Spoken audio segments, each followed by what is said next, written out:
சென்னை ராமாபுரத்தில் சென்னை பெருநகர காவல்துறை மற்றும் தனியார் பொறியியல் கல்லூரி இணைந்து போதைப்பொருள் ஒழிப்பு விழிப்புணர்வு நிகழ்ச்சியை நடத்தினர். இதில் காவல் ஆணையர் அமல்ராஜ் கலந்து கொண்டு போதை பழக்கத்தால் ஏற்படும் பாதிப்புகள் குறித்து மாணவர்களுக்கு விழிப்புணர்வு ஏற்படுத்தினார். மேலும் போதைப்பொருளற்ற சமுதாயத்தை உருவாக்க ஒவ்வொரு மாணவரும் பங்காற்ற வேண்டும் என்று வலியுறுத்தினார். தொடர்ந்து 800க்கும் மேற்பட்ட மாணவர்கள் போதைப்பொருள் எதிர்ப்பு உறுதிமொழி ஏற்று கையெழுத்து மற்றும் செல்ஃபி விழிப்புணர்வு பிரச்சாரத்திலும் பங்கேற்றனர்.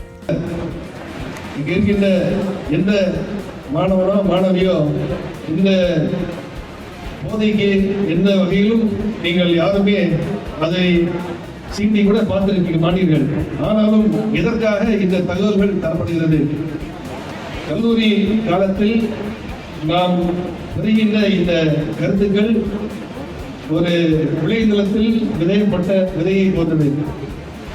அது வளர்ந்து பெரிதாகி எல்லோருக்கும் பயனுள்ளதாக உயர்ந்த மரமாக வளர்வது போல் ஒரு விதை எப்படி பெரிய ஆலமரமாக வளர்கிறதோ அதே போல் உங்களுக்கு இந்த விதைக்கப்பட்ட விதைகள், இந்த தகவல்கள் உங்களுக்கு வாழ்க்கை முழுவதும் இருந்து கல்லூரி நாட்களும் சரி, கல்லூரி நாட்களை கடந்து உங்களுடைய எதிர்காலத்தில் நீங்கள் பணியாற்றும் பொழுதும் சரி, குடும்ப வாழ்க்கையிலும் சரி, இது உங்களுக்கு பலன் தரக்கூடிய ஒரு பயனுள்ள தகவலாக நீங்கள் எடுத்துக்கொள்ள வேண்டும்.